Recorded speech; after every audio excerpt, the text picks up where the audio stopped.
right now. I appreciate y'all attending the first annual data webinar for the OVT. You've probably seen me talk about this a little bit over the last couple months. This is an effort on my part to make our data download to both agents and growers kind of a more active process. So we can start talking about what the OVT data looked like for each crop after the data release. And so we can have some more familiarity around why things look certain ways, and then maybe kind of some high-flying varieties or varieties that did well in our testing from the last year. So today, and I'm planning to do this for each crop release this year. Today will be wheat focused, corn probably in November, and then soybeans in December. Today, we're going to go through kind of the background of the testing on wheat this last year. We're going to talk about some things that we saw on a location basis, some things you all need to keep in mind when you're making selections this coming year. And then we'll dive into where you can find the data, both on the OVT website and on the variety selection tool. And then we're going to use the variety selection tool to really talk about kind of the varieties that perform the best on a statewide multiple year basis. We'll look at regional multi-years, and then we'll talk about statewide single year. And then we'll probably end at that point. Now, when we get into the variety selection tool, there may be some things that you see me do that you maybe aren't familiar with. If you have questions about it, just follow up with me after the webinar. I'm happy to kind of run you through what I did. This is not a variety selection tool training. It's more just talking about the data itself. So if you have questions around that, please let me know. Also, if you have any questions during the webinar itself, please, I don't have, I'm on my laptop, so I don't have visibility on people raising their hands, but I do have chat open. So just type something in the chat and I'll follow up as soon as I get a chance. I want it to be more free flowing. I want you all if you have questions, let me know. And there will be an opportunity at the end of this, if you have specific things you want to look for, whether that be high yield, test weight, other characteristics that aren't just yield focus, we can go through those as well. So let's go ahead and get started. Let's talk about the locations from this past year. We had 7 wheat locations this last year. I have them represented on the map. Hopefully you're seeing in front of you right now. 6 of them are old or locations that we've had in the past. The blue X that you're seeing in Granville County is a brand new location this last year. So hopefully fill in that northern Piedmont gap that we've not had before. So 7 total locations, 3 in the Piedmont. I've got them listed there at the bottom, 2 in the coastal plain and 2 in the Tidewater. We talked about the Piedmont locations. We actually had very good high yields across all 3 locations, despite some cold freezing temperatures in March. All 3 of the Piedmont locations are our highest yielding locations by far. We were also able to get lodging ratings from all 3 locations, which are averaged together, and you'll find those in the database, along with some powdery mildew and GDU ratings. So GDUs are the amount of heating units to 50% head. We have those now for every single variety that was in the test this last year. And we'll talk more about that here in a minute to kind of as a maturity metric for y'all. So Piedmont locations, excellent yield, good lodging across all 3 locations. In fact, Union had a significant amount of lodging across that site. When we go to make selections based off of lodging, or we're looking at lodging in the database, I would highly recommend that you look at an average across the state and not a specific location, because you get some variance if you just look at a single location. The average is your better look at how varieties did for lodging than it is necessarily at a single location. So that's the Piedmont. Coastal plain yields were a little bit lower. Part of that was due to some disease that came in at Lenore. You see that we have powdery mildew and leaf rust ratings that we captured at that site, along with GDUs, the first 50% head at that site as well. Did not have as much disease pressure at Robinson. Actually, we had pretty good yields at Robinson overall. What you're seeing there is more of a soil type interaction than necessarily a disease interaction. And then finally, the Tidewater, 2 sites there. Perquimans had some good leaf rust. I will talk specifically about Perquimans here in a minute, but we did have some effect of that March freeze at Perquimans that we saw. And that's why you see that yield level being a little bit lower than we're seeing in the coastal plain and the Piedmont. Washington, we were able to get some powdery mildew and leaf rust ratings. However, that site had a lot of issues due to some poor drainage in the winter and early spring.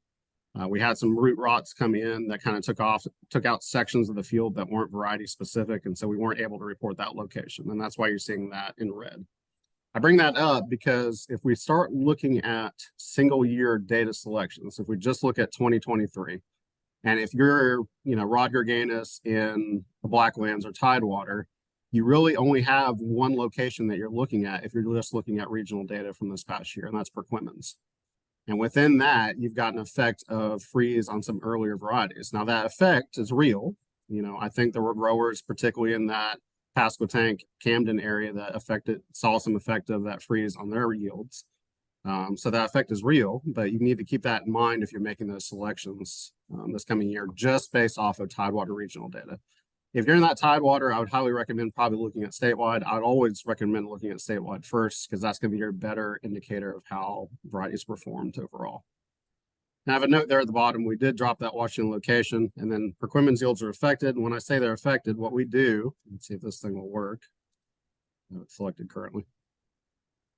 We do a quick kind of scatter plot. So what you're seeing on the screen, hopefully, is the GDUs to 50% head on the left-hand side. So anywhere from 2,000 all the way up to, I think it's 3,000 at the top, 2,900. And then the yield at the bottom. So anywhere from 20 to 120 bushels. The blue dots you're seeing there are the statewide results. So I've taken all those locations that we just talked about, I've grouped them together, I averaged those yields across all locations, and then I plotted their maturity based off their yield. And then I did a quick linear trend line. And then we look at the R-squared. And the R-squared tells us how correlative that data is. How well did yield correlate to the GDUs?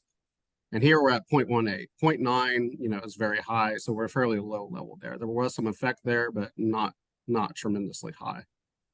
Those orange dots that you're seeing are the Perquimans site just by itself. And I've done the exact same thing. I've plotted the GDUs to the yield, made a linear trend line, and they were a little bit higher on R-squared, 0.36, almost 0.37. So there's definitely an effect. And if you look off to the left-hand side here, so one thing I want you to take away from this, not only did Perquimans have some early varieties that got dinged by freeze, but also look at our GDU range of early to late. So we're anywhere from a little bit past 2,100 on the early side to almost 2,800 on the late side. Okay. So when you're looking at GDUs, when we get into the data, think of 2,100 being your absolute earliest. I mean, these are early lines, all the way out to 2,800, which would be on the late side for your maturity range this year. So we see that effect where we see those early lines at 21, 2,200 there, those two dots cluster. Those are likely, I didn't look at this specifically, but those are likely the same varieties that you're seeing cluster here on the blue dots around 70 or 80 bushel. So takeaways are GDU range, and that we probably had an effect on early varieties for yield. So Paul Bodenstein is asking, how are you calculating GDUs for wheat? Angela, can you chime in on this real quick? Because I don't remember the specific calculation for that. Yes, so for the OVT and what we're posting for heating units, that number is any heating unit above a base that is not a wheat base. It is a 28-degree base. So if you're using 40, you will not accumulate as many as what we're showing here.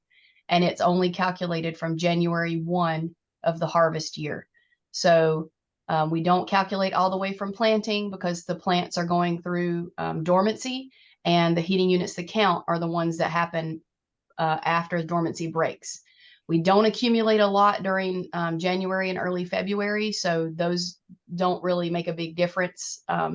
If you were really being honed in on this, you would go and start at green up and count your units from there. But just to make it easy for everybody, we count from January 1, and we use a base of 28 degrees. The reason we chose the 28-degree base is from the work we did in freezing temperatures, and where, that if you look back at that Kansas State publication that shows you where wheat can really be injured, that 28-degree mark is what we're really worried about across all growth stages. And so we are looking at any temperature above that for a heating unit. And we can send you a calculation or even the listing of how we calculate it for a single location if you would like to use it in your own stuff. Does that answer your question, Paul?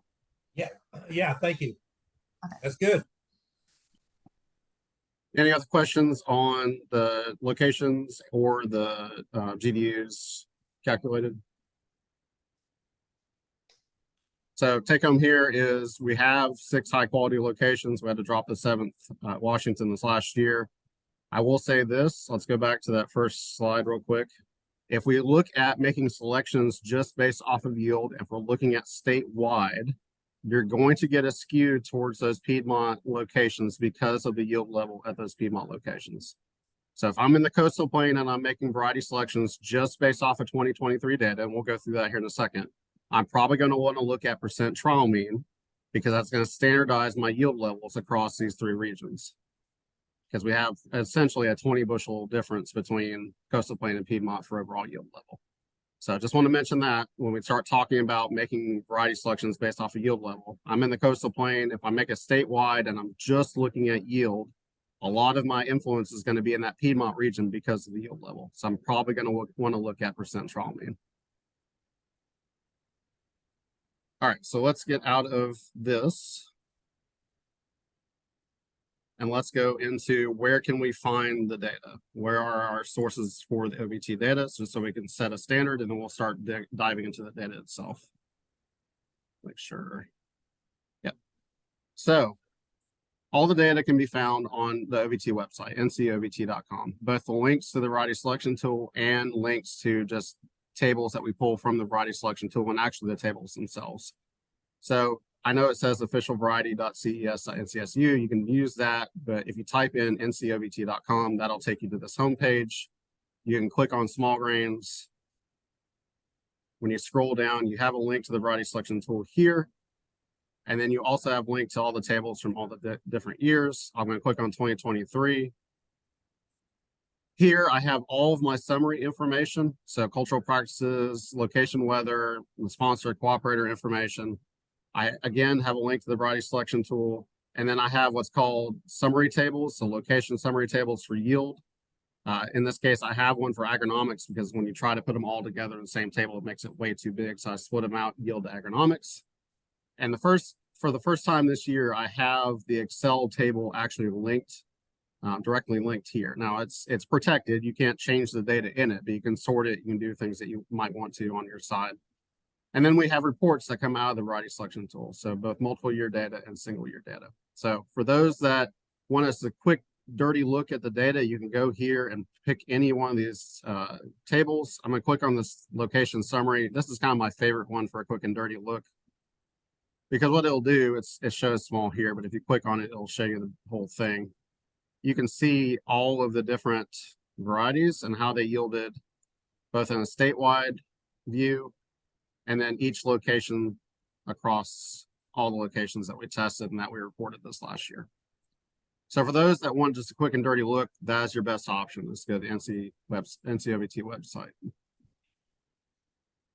For a more detailed look at the data itself, be able to do queries and kind of be able to sort and everything else, I like using the variety selection tool. The variety selection tool kind of for me is a better option there if you want to look at specific fits to what a variety can do for your operation, whether that be by environment, by region, by soil type, by a lot of different criteria that we don't necessarily have on these static data tables. So for the rest of this, I'm going to be using the variety selection tool. Let me see if I can stop sharing on this and move to the variety selection tool. There we go. That should be showing. Yes. Make sure I'm not still muted. Get my chat window back. Okay. So this is the variety selection tool. I know a lot of you have some basic familiarity with this already. You may or may not use a lot of this. For what we're going to be doing today, I'm going to be mainly focusing on this OVT data module. There are other options, both from looking at single varieties to querying for a variety based off a set of characteristics. But for today, I'm just going to be focusing on the OVT data module. So we'll go into there first. We have some built-in pre-sorts. We'll do yield because that's a quick and dirty sort to do. And what that's going to do is it's going to pull in all of the yield, percent top yield group, and test weight for the varieties that were tested this last year. And it's going to auto sort them for us. Let me get this out of the way. It's going to auto sort them for us if I scroll over to this right-hand side by multiple years, so 21, 23, and then highest to lowest. Okay. Now, this is just a basic view, a very quick and dirty view. It's something that we put in so that you don't have to worry about what I need to select, what I don't need to select. I'm going to look at percent trial mean. I like looking at that across multiple years because it standardizes that yield level across years where you have high overall yields or low overall yields. And just as I was talking about with the single year data this year, it's going to standardize across regions if I'm looking at statewide, because you have high yields in the Piedmont, a little bit lower in the coastal plain, a little bit lower in the Tidewater. So over here, you have this little box where you can make selections. I'm going to click on this percent trial mean, and I'm going to rebuild so that I can just look at percent trial mean for the data that I'm looking at. That then shows up on this top. You can click percent trial mean. Percent trial mean.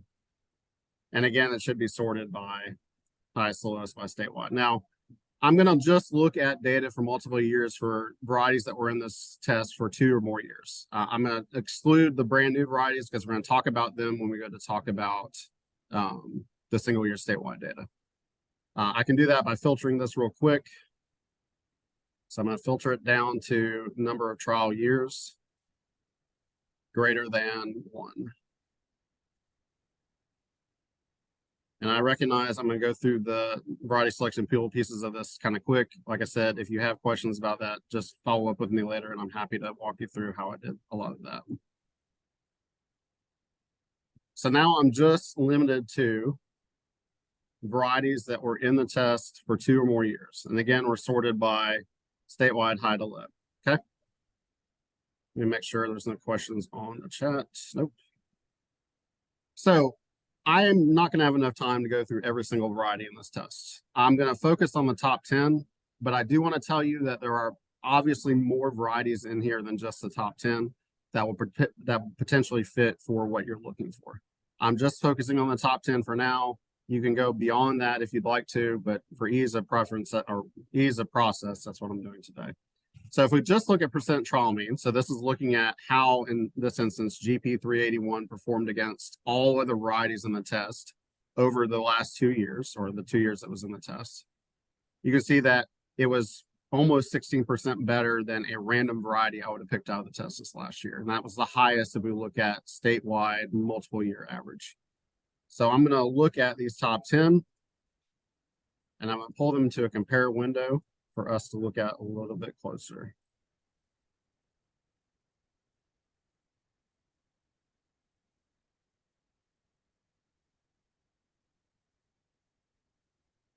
Now you're probably seeing one that you've seen in the past. Shirley is back. It's actually been tested for a while in our test, but it's still doing really, really well. I'm only showing the last 3 years. Obviously, that variety's been in the test since 2014, actually. And you can go in the database and look at data all the way back to 2014 for that variety if you wanted to. We're looking at Shirley, we're looking at Agramax. I'm going to close this window so I can open it up a little bit more.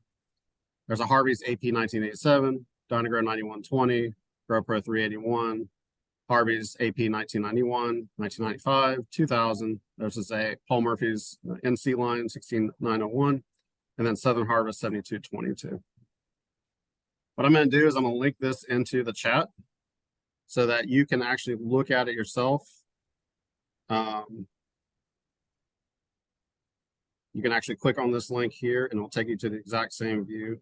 Give me that. It'll take you to the exact same compare view that I'm looking at right now.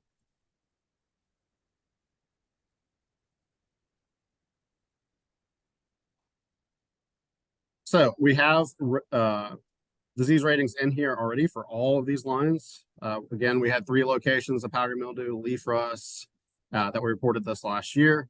Obviously, since Shirley's been in this test for a lot longer, it's got additional ratings. We do have some Hessian fly ratings on some of these varieties from last year. We have the percent trial mean and yield here that we can look at.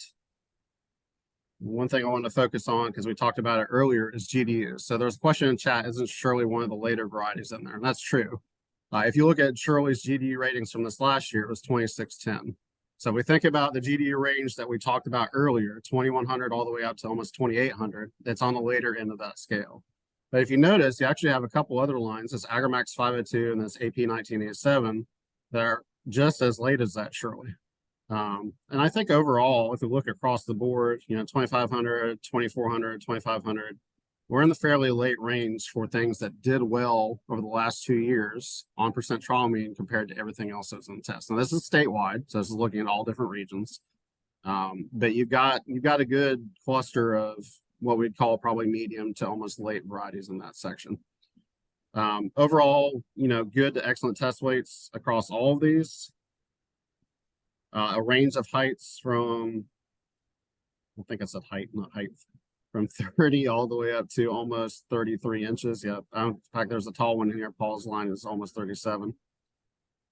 Got some good lodging information on all of these. And again, that lodging information has come from those 3 locations in the Piedmont this last year. So there we think about, yes, there's a potential to lodge. It doesn't mean they are going to lodge. If you think of Union, a lot of chicken litter, plus some cold temperatures that actually kind of probably impacted that for lodging as well. And then falling number. Falling numbers are from this last, actually average, but they're overall pretty good across all 10 of these lines. So if you're making a selection based off of just statewide data, I think you've got, a set here of 10 that done fairly well, at least a multiple year data statewide for us in the OVT. Anything that y'all want to focus on with these top 10 statewide multiple year?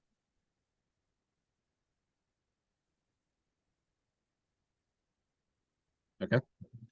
So I'm gonna click off of this and we're going to start looking at some regions then, because the whole point of the tool is that we can actually start looking and digging down into regions, because there's going to be some varieties that did better regionally multiple years than others. Now, what I'm always doing when I'm making variety selections, I'm always starting with the most data possible. In this case, statewide multiple year, 6 locations times 2 to 3 years. So you're talking about anywhere from 12 to 18 locations worth of data. That's going to be a really good predictive value on how that varieties can perform for you. Now I'm going to drill down into single year here in a little bit, because I want to look at the newer ones. You're always wanting to look at the new genetics that are coming out. You always want to compare them to kind of the older genetics, and that's kind of the beauty of this database. I told you I have data from 20 to 14 all the way up to 2023 now. We have Shirley that's still in there, but let's say Shirley had not still been in the test. You could make a comparison back to how Shirley was performing in those same regions if it hadn't been in the test the last 3 years.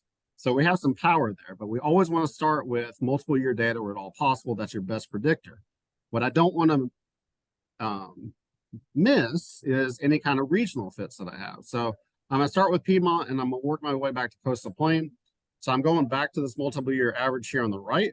Again, we're looking at percent trial mean because we're standardizing those yields across years. And I'm going to sort just by Piedmont in this situation.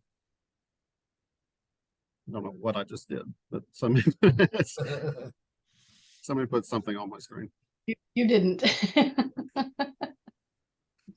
So I've sorted now by Piedmont, and you can see that our rankings have actually changed a little bit, right? We have this Revere line that if you look over here on the total, it was actually right at 1%, but now it's actually showing fairly well in the Piedmont, whereas it didn't do as well in the Tidewater and didn't do as well in the Coastal Plain the last 2 years. Same for the Southern Harvest line, that's 95.20. It was above average if you looked at statewide, above average if you looked at Tidewater, didn't do as well in the Coastal Plain, but did really, really well in the Piedmont. And these are the varieties that we miss if we just look at statewide data. We miss these varieties that have specific fits to these regions that we might not have seen otherwise. So let's pull in these top 10. There's an Agramax 502, 503, a Harvey's 1991, Donegal 9120. Again, that Southern Harvest 7222, Halo could Shirley again, and Pioneer 26R59. So we got 10 selected there. We'll pull those in the compare, and I'll do the exact same thing. I'll link that compare to y'all so you can follow along with me in chat.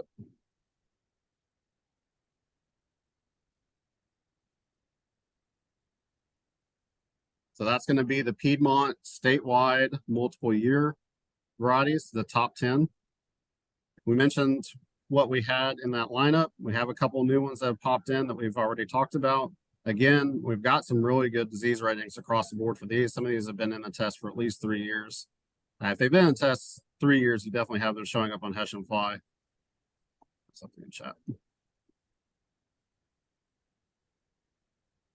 Yes, Mac asked, can we expect more disease ratings to be added in the future? I didn't see much head scab ratings from any of these lines. Yes, we can. So our focus is always to add disease ratings where at all possible. The way we're situated is those are opportunistic disease ratings, which means that they have to show up in a wide enough area of the field where we get differentials. And when I say differentials, that means I get varieties that are very resistant, that don't show disease, all the way up to something that's very susceptible.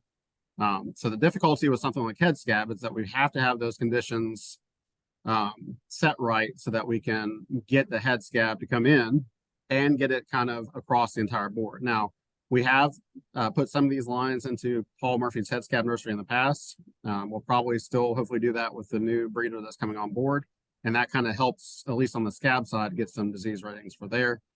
For leaf rust and powdery mildew, they're mostly just opportunistic disease ratings. We just had a very heavy disease year this year, which helped us get those ratings. Mitch asked, does top yielding ones go from left to right on this chart? No. So when you pull these varieties into this compare window, they're not sorted top to bottom from left to right, unfortunately. That's one of the things on our list of things that we need to change. So if you see, I go from 85 to 87 to 87 to 85. They're kind of all over the board.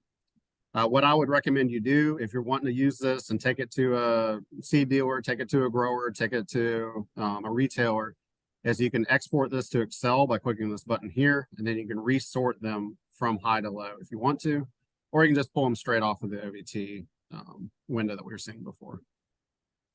And Mitch, keeping in mind that even though they're not sorted in this order, there likely is no significant difference between them if you're looking at a grouping that's right together like that.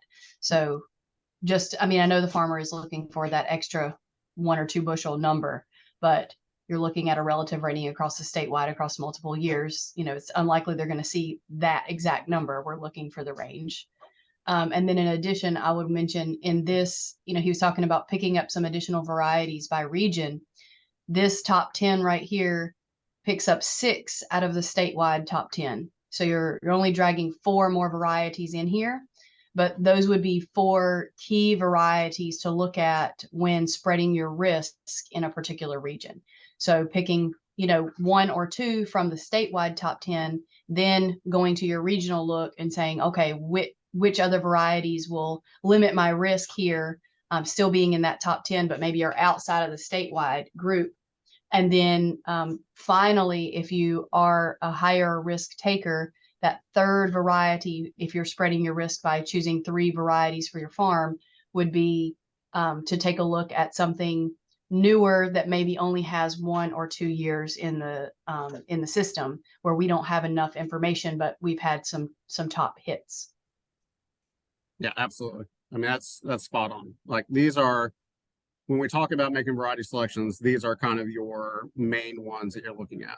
And then we can start drilling down into our risk spread based off of if we get into statewide or not. She mentioned that these are all probably within a top LSD or top significant difference of each other, which means they're not significantly different. If you look down here, we do represent top yield group percentages for all of these, and they're all above that 15% range.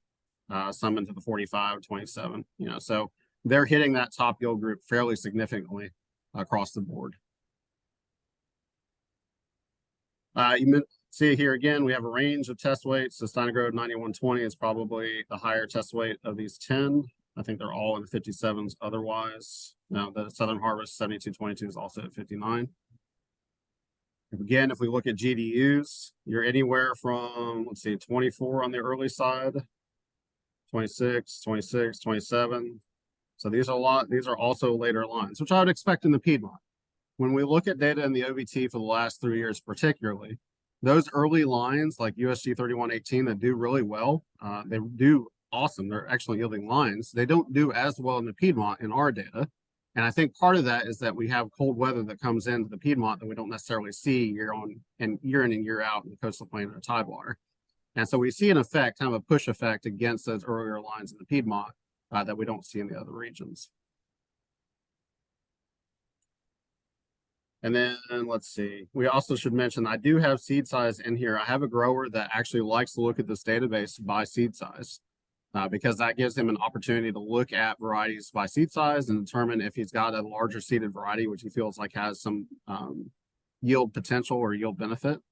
So that information is also in here if you want to start sorting that by seed size. And we'll talk about when I get to the end here, I know right now we're just making selections based off of yield. Making selections based off of yield, and then we're looking at the other characteristics of these varieties.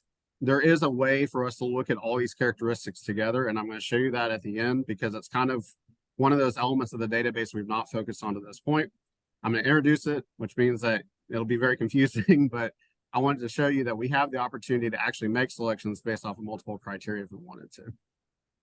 But overall, this would be a solid set. And again, I'm just looking at top 10. There's going to be more varieties outside of this top 10 that will be good options. Mitch asked, the larger seeded varieties tend to have a yield advantage. Angela, do you want to talk about this? I don't know that I've necessarily seen that correlation. We've also not looked at that necessarily.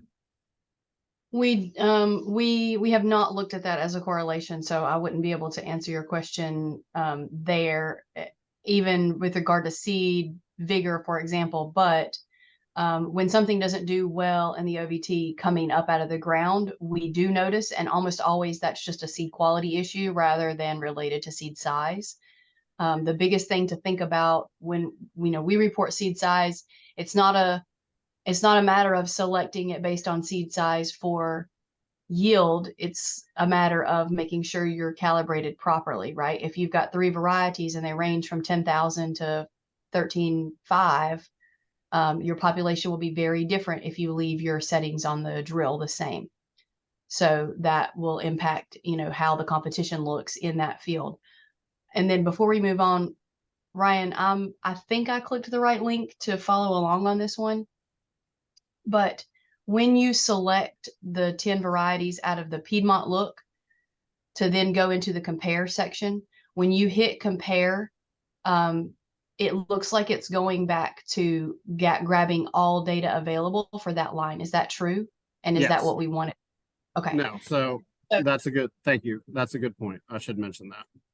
One thing that we're working on is that when I go from this view to compare, which is this view, even though I'm just looked at Piedmont varieties in that first view, it's still showing me everything, all the data in this next view. What you have to do to get around that, and we're going to get to a little bit of variety selection tool trickery, is that you have to click on the trial blocks and tell it that you don't want any of the other regions. So in this case, I'm going to take out, or sorry, deselect all. I'm going to take out all of my coastal plain. I'm going to take out all my tidewater. You're muted still. Put them back and let's point out what's happening as you do this. Yep. So put those back. So let me put them back. Select all, select all. Okay, then go back. Well, yield, but also how many trial blocks it's showing, because it's showing 16, whatever. So here we have 16 for this variety. If I take out coastal plain and I take out tidewater, now you're down to 7. Because it's a 3-year data, you've got 7 locations worth of data. It goes down to 2. In 2-year data, you just have 5 locations worth of data. And then you can do the same thing, put them back and then go back and look at yield so that they can see that yield that you're seeing when you do a compare. This is the important part. That yield you're seeing when you do a compare from anywhere is all locations statewide, every single data point across the state that line has been in. But if you want to see what it can do in your region, you take away the other regions by removing those trial blocks, and you see how that increased as he pulled away. So yes, it's at 85, Shirley's at around 85 or something with everything, but in the Piedmont, it has a potential at 98. Yep. So that's important to note. Yes, sorry about that. Yes, you're absolutely right. Like, you need to make sure if you're just looking at regional looks and you pull it to a compare window, make sure you represent that regional look by removing those blocks that you weren't necessarily looking at before. And you're right, the yield level is significantly higher. We were talking in the 80s before, now we're talking high 90s, low 100s across the board. That's also going to change your top yield group. That's also going to change your test weight looks for all these varieties. In fact, the test weights came up, it looks like, across the board for just about everything when we just looked at the Piedmont. So a little bit higher test weight in that region. Should not change the GDUs, will change the height, and will change potentially the falling number. And I think I can make that, when I do link the next one, I'll go ahead and do that right ahead of the link. And I think it should hold the link once I send it. Any questions on the Piedmont? And again, this is multiple year from just the Piedmont region. Okay. We'll go back. We're going to look at the Tidewater next. When we sort by Tidewater, you're actually seeing some of the same varieties that we saw in the statewide. If we looked at just the statewide data, there are some differences here. Let me remove all my selections from previous.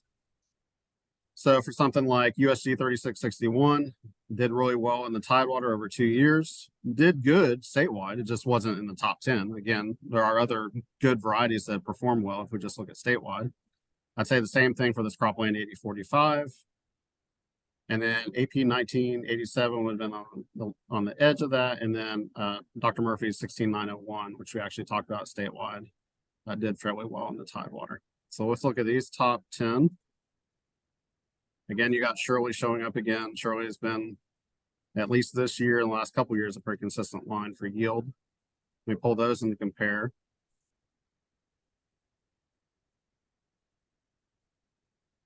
I'll get to your question here in a second, Mitch. I have not forgotten about you.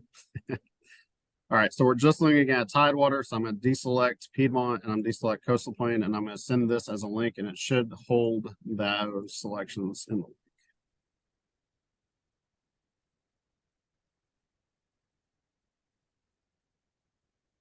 Okay, that should be out to everybody. Mitch asked, is there an option to consider only later maturing varieties? Yes, you can filter, and I can talk about that here in a second when we go back. Once we get done with statewide multiple year, you can filter that first view by just later maturity varieties if you wanted to. Don't let me forget. I'll talk about that when we go back to that data. Okay, so we're just looking at Tidewater data here. Shirley, I'm gonna open this up a little bit because my screen regions are a little all over the place. Shirley, Harvey's 1987, Cropland 8045. We talked about Cropland 8045 coming into this region where we didn't see it in the statewide. GoPro 381, Harvey's 1991, 1995, 2000, Dr. Murphy's line, Southern Harvest 7222, and then of course we talked about 3661 coming in as a variety that worked well in the Tidewater. Again, we have good resistance ratings across the board for these, for leaf rust and powdery mildew. They are outside of this 1995 and the Dr. Murphy's line and Southern Harvest. They show up in the top yield group. And this is just now, this top yield group's only looking at Tidewater, right? So in this instance, if we go back up to the top, we're only talking about 4 or 3 locations worth of data. Because again, think about, we only test 2 locations in the Tidewater each year. This last year, we threw out 1 of those locations and we had 3 if it's 2-year data.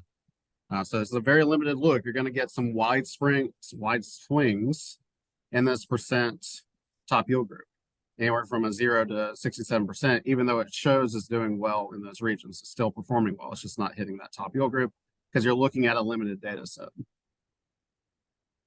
I don't know why it's not showing GDUs at 50% head. There's a bug there. Height-wise, fairly short across the board except for Dr. Murphy's line.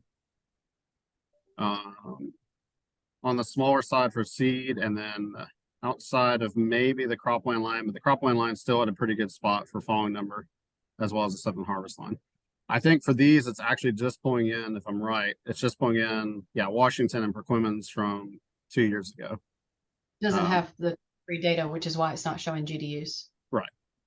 So when we talk about falling number, and I don't know, Dr. Post, if you want to talk about this while we're on the falling number piece, we really want to look at the current year's falling number. We don't necessarily want to average falling number across years. Is that correct? Yeah, I mean, you can look at some trends, but falling number and test weight both, in some falling number particularly, but also test weight to some degree is going to be at the mercy of some of the conditions that have occurred towards the end of this field season and nearing harvest. So it's not necessarily something that is really closely tied to genetics. And so I wouldn't use it as a sole metric for making a selection. Certainly, if you see something that has been down in the 250 to 280 range for many cycles in a row, then okay, we can leave that one out. But really, that's a place where you do want to look at how the falling number is performing nearer to you, or at least in your region, rather than across the whole state. Any questions on the Tidewater look for statewide multiple year? Now, what is falling number again? This is it's basically a measure of the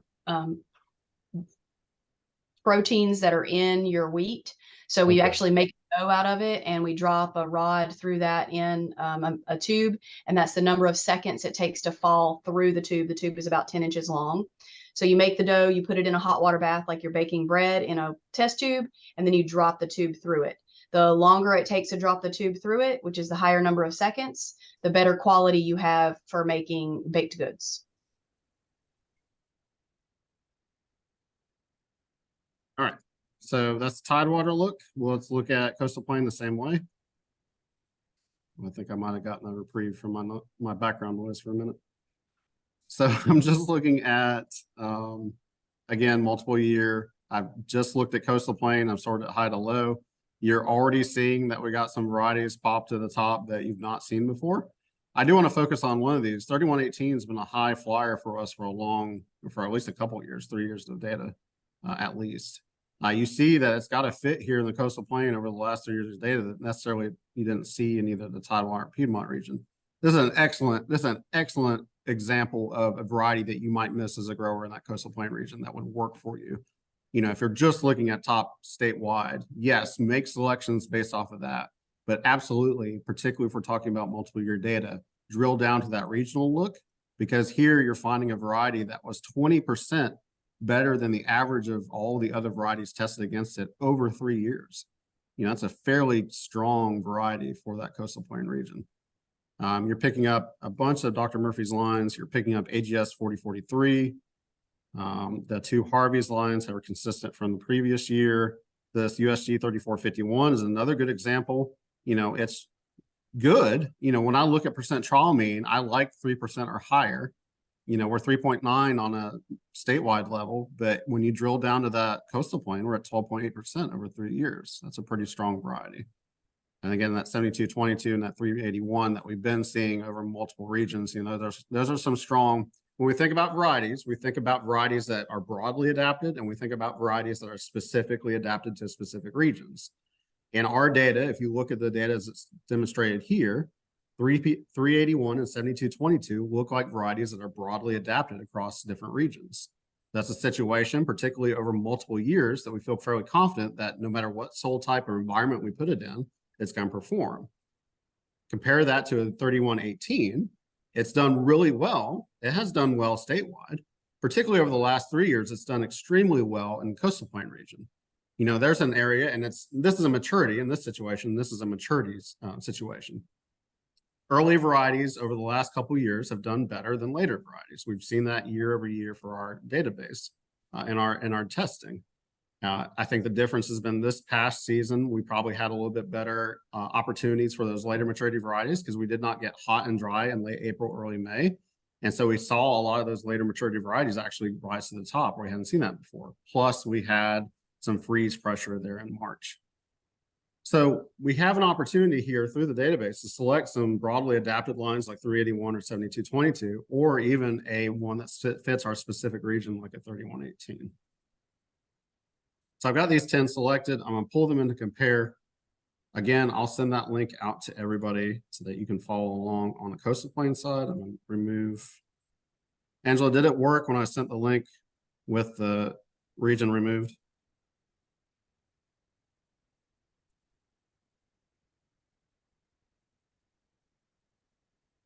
Maybe. I didn't try it, but I'll try this one if you Try this one. I just put it in chat take a look. because that's something we need to address if it doesn't. It does not. Okay. So when you get this link, you have to go into trial blocks and then just deselect Piedmont and deselect Tidewater, and you'll get the exact same looking I'm looking at. Talked about the varieties that came into this pool from compared to what we saw on multiple year. Disease ratings wise, we're fairly resistant across the board, which shouldn't be surprising. I think we're going to see, we don't treat OVTs with fungicides, so those that are a little bit more susceptible, particularly in the Coastal Plain where we have a lot of powdery mildew and leaf rust come in just about every year. we're seeing some resistant lines come to the top in that situation. Also some resistant Hessian fly lines from last year. Again, a wide range of percent top yield group, because we're only looking at, in this situation, I think we're looking at, again, 4 or 3 locations, well, 5 and 3 locations, depending on if you're talking multiple year or just single year. Last year, we had to drop the Robinson site, and I think the year before that, we had to drop one of the Coastal Plains sites. So that's why we have such a wide range of locations we're looking at. Test weights, pretty good overall, 60, and this is specifically to Coastal Plain testing. So we have some 60s up there, 59s or higher. I think the 381 is the lowest one for test weight out of this regional look. GDUs were a little bit on the earlier side compared to what we were looking at before. So remember before, we're mostly in that kind of 2,400 at the earliest to about 2,600 at the latest. Now look at our GDU range. We're 2319. That's that earlier line, that USG 3118, all the way out to a 2572, which is Harvey's AP 2000 or Southern Harvest 7222. And I think, and Angela, correct me if I'm wrong on this, would that be a 5-day difference if we talk about 2319 to a 2524?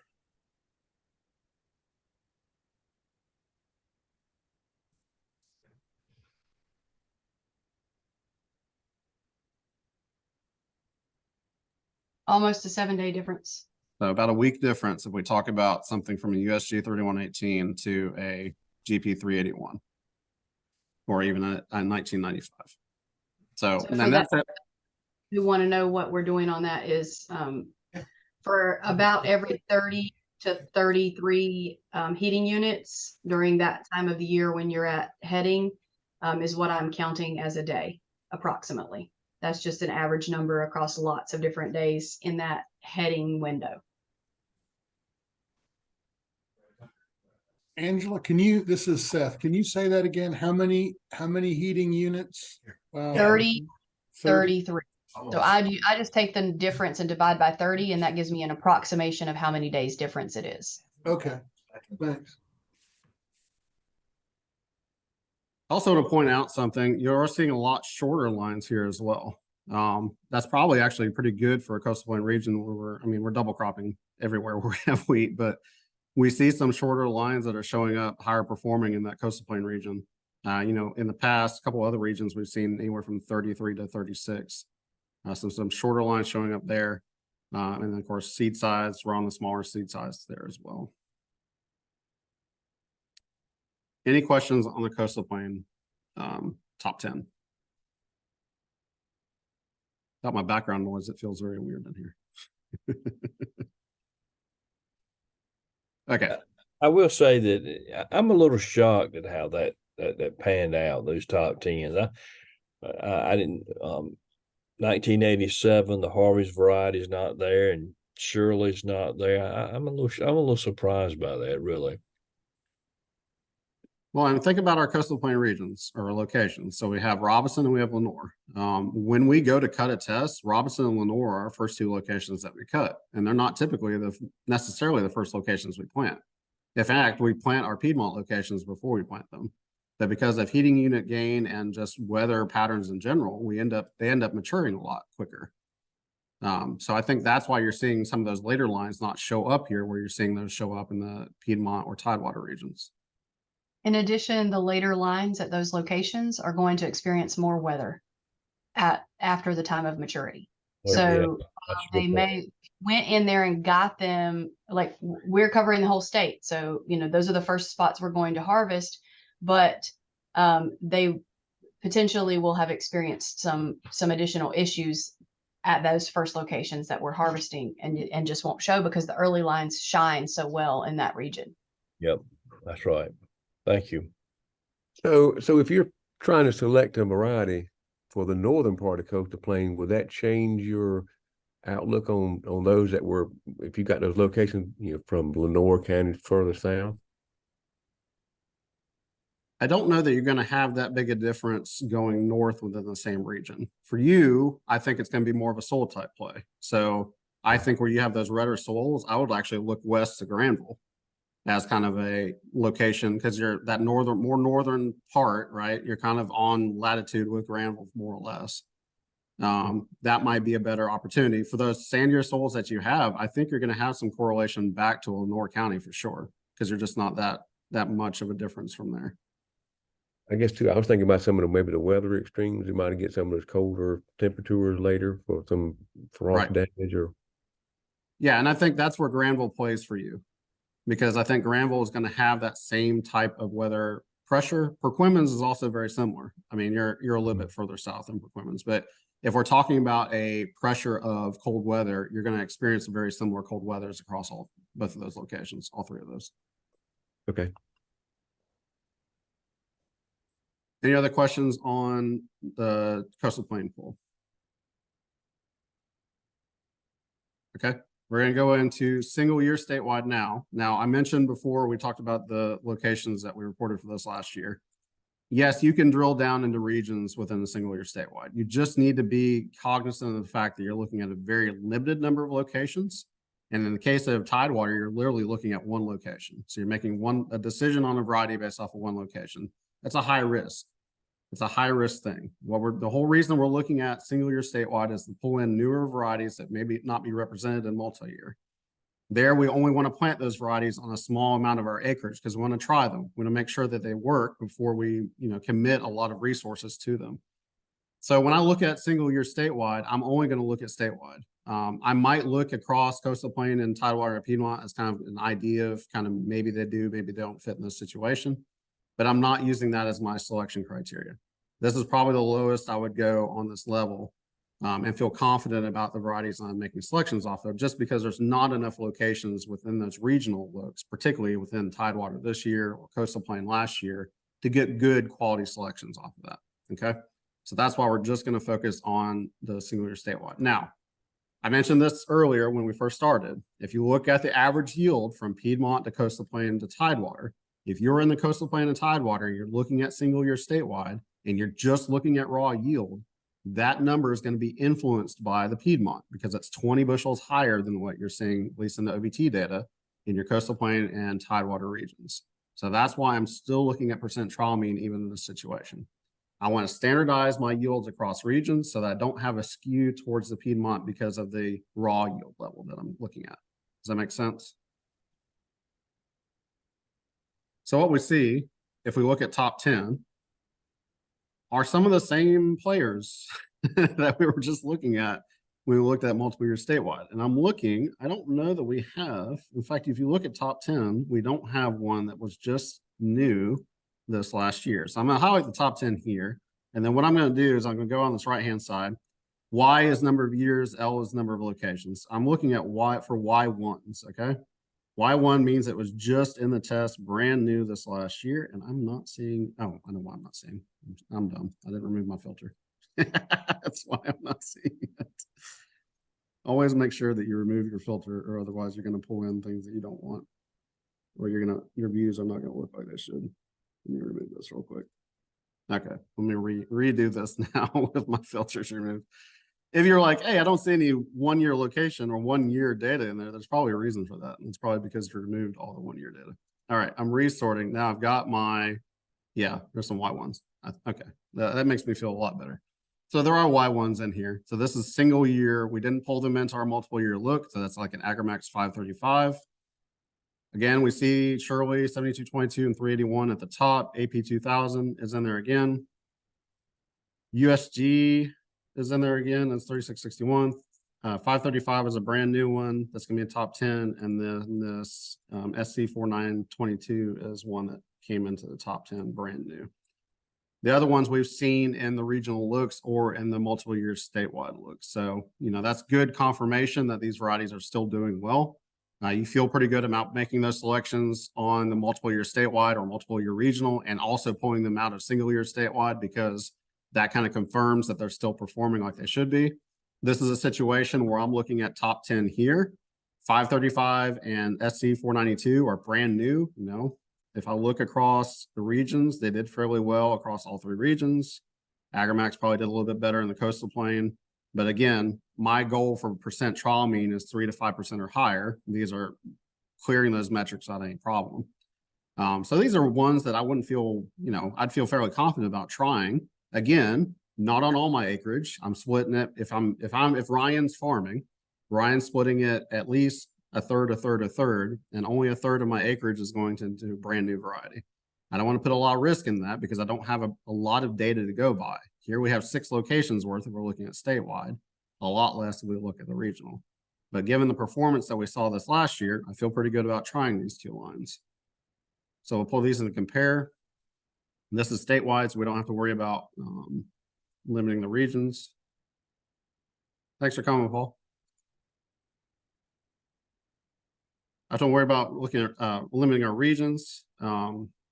Let's look at specifically that 535 and SC 4922. So they're here at the end. You can see that we're just testing them in 2023, just 6 locations worth of data. Good resistance to leaf rust and powdery mildew. Let's see, they are 535 definitely on the later side. Remember, our range of GDUs was anywhere from really 2180 all the way up to almost 2800. So it's in that 2600 range. It's on the later side. That 4922 is probably more on the medium to medium early side out of 2488. Average on height, test weight, you know, did pretty well. The 535 was at 59, 4922 was at 58. So 4922 probably a little bit on the lower side for falling number. That's just from Rowan this last year. But that's comparing it, you know, even at 250, it's not bad. It's just not our, you know, our target's usually 300 or higher. Agramax 535 in that situation is doing a little bit better. But these would be, and let me go ahead and link these in the chat so you can be looking at that too. Sorry about that. These would be ones that, you know, I've made my selections based off a multiple year. Pull this out of the way. You know, my 7222, my 381, my 1995, I've already made those selections based off the multiple year or multiple year regional. But now I've got a couple more that I can pull in. You can find more than just these 2. I'm just highlighting these 2 because they happen to fall in the top 10. There's more in that, you know, in that single year statewide that you could look for in that situation. But if I'm looking at what are going to be my varieties that I try for this year, I've made a predominant selection in that multiple year or multiple year regional. And now I'm looking for, okay, what's brand new? What's something new that I could try that I haven't tried before? You know, let me try a different company. Let me try something that potentially is different genetics. And we can see if maybe it has a fit for me or my operation. Any questions on that poll for single year statewide?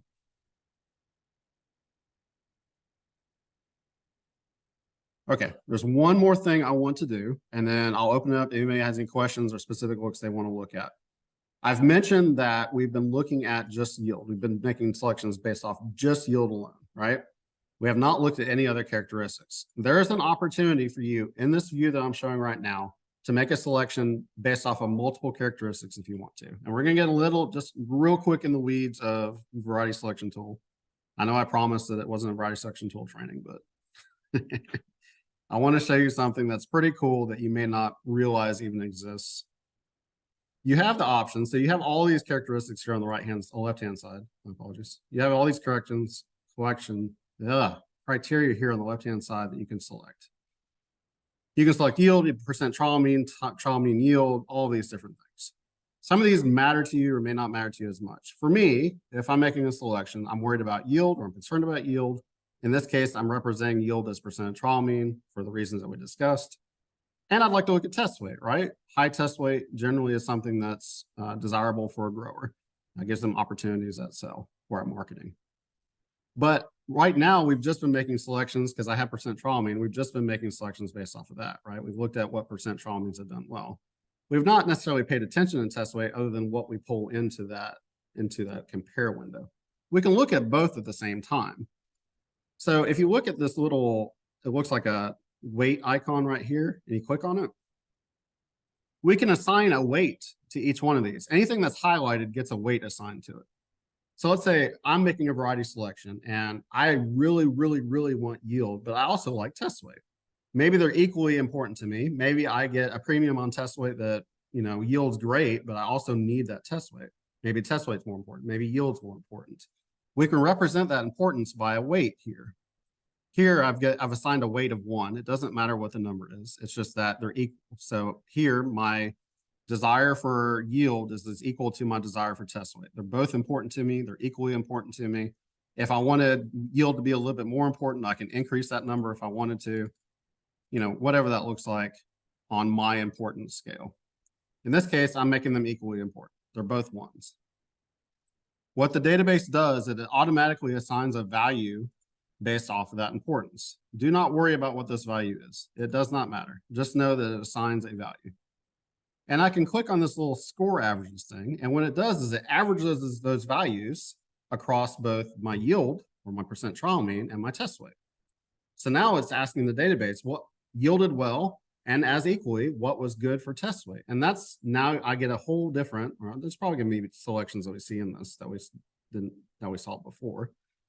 But now I can look at selections based off of that, the same way I was looking at percent trial mean.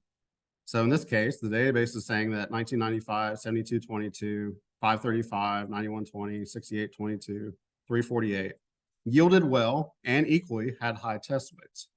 That makes sense? So I have that ability. I'm just showing it to you as kind of this is as deep as you can go if you're wanting to make multiple criteria selections at once.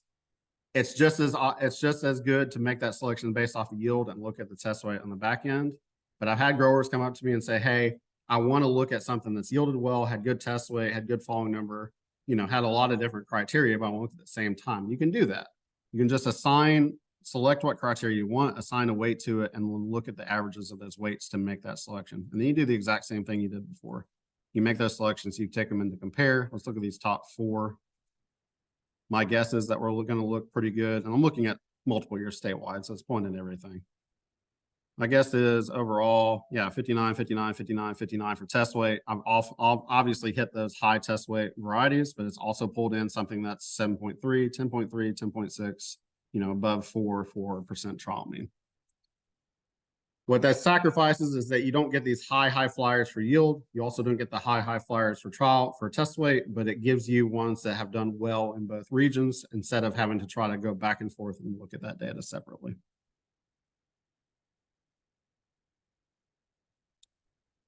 All right, that is all I've got. Does anybody have any specific criteria or questions they want to ask about the data from this past year for wheat?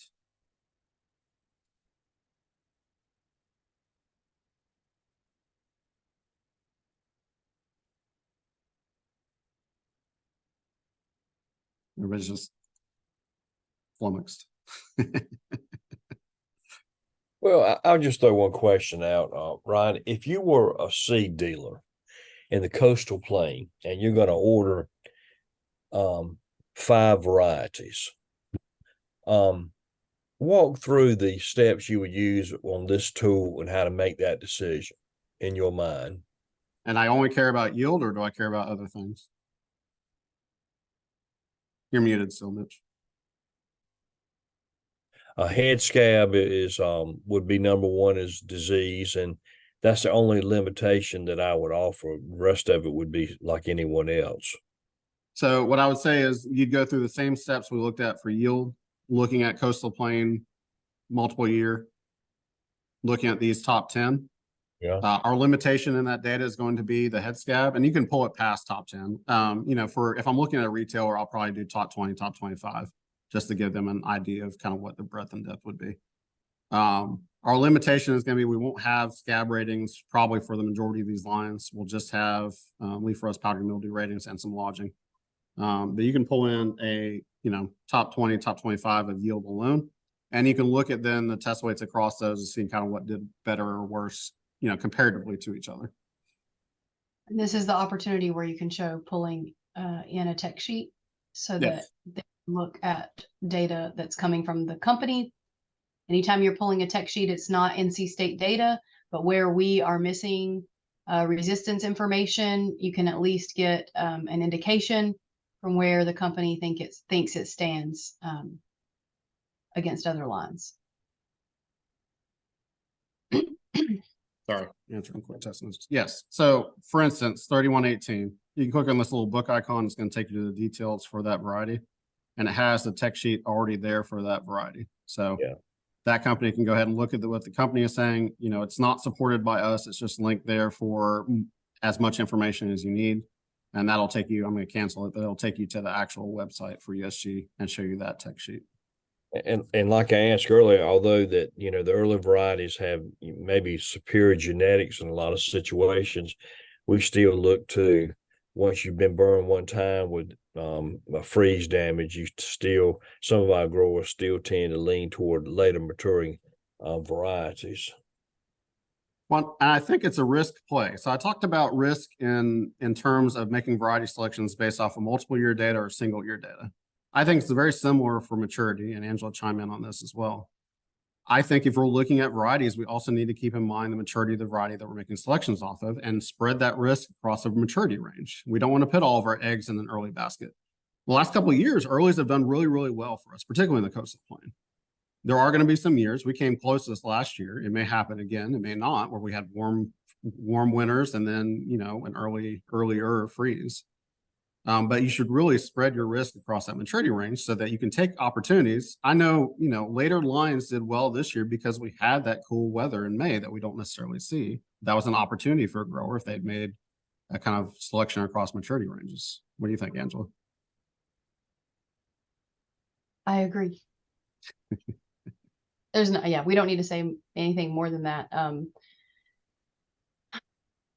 mean, overall, you know, we just have a lot more power in this tool than we've had previously. And while some of it may be more challenging for you to get at, the parts that you really need to get at are fairly simple to get down to and help a grower make a selection. You know, like you said, Mitch, and maybe some others were surprised by certain lines that showed up on that list.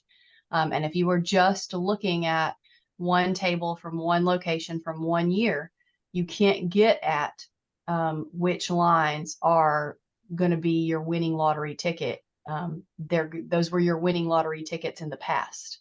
When you look at 1, 1, 1, now you have an opportunity to look at, okay, well, what gives me a better chance to pick good numbers?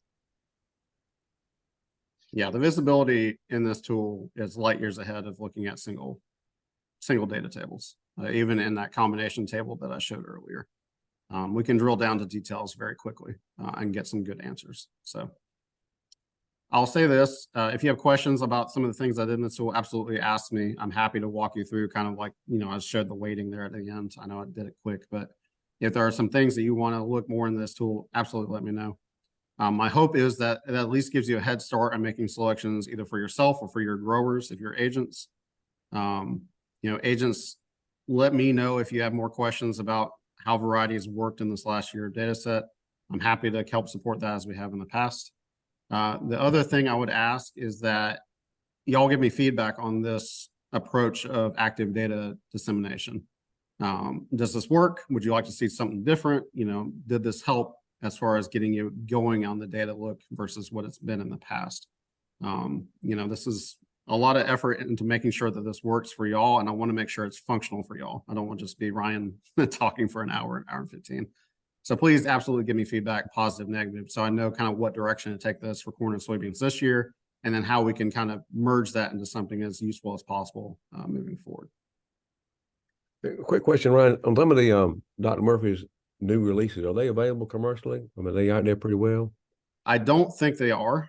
I'll talk to Foundation Seed to confirm that, or I'll talk to Dr. Murphy to confirm that actually. I think most of those are just being licensed through regional seed companies like Ag South and USG and some others. So, okay. But you know, Dr. Murphy has some really good disease-resistant, high test weight varieties that, you know, performed well in the coastal plain for us on yield, on a yield level. So I'd be interested to see kind of where they go as far, if they're not available commercially, where they go for licensing.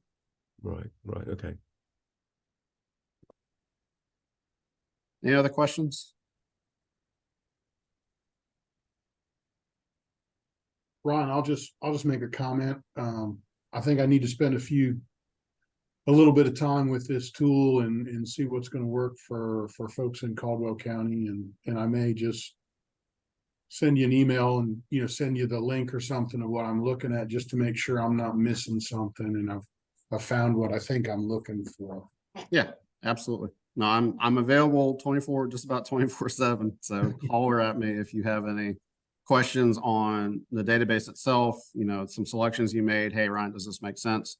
I've done this for support piece since we rolled this tool out, and I'm happy to keep doing that. So again, hopefully this is helpful. Let me know if we can make some changes or if it was helpful or wasn't helpful. I take negative feedback too. So other than that, I don't want to take any more of y'all's time since we're 15 minutes over. So I hope you have a good rest of the week. And like I said, any questions, just give me a holler. Okay, you do. Thank you all.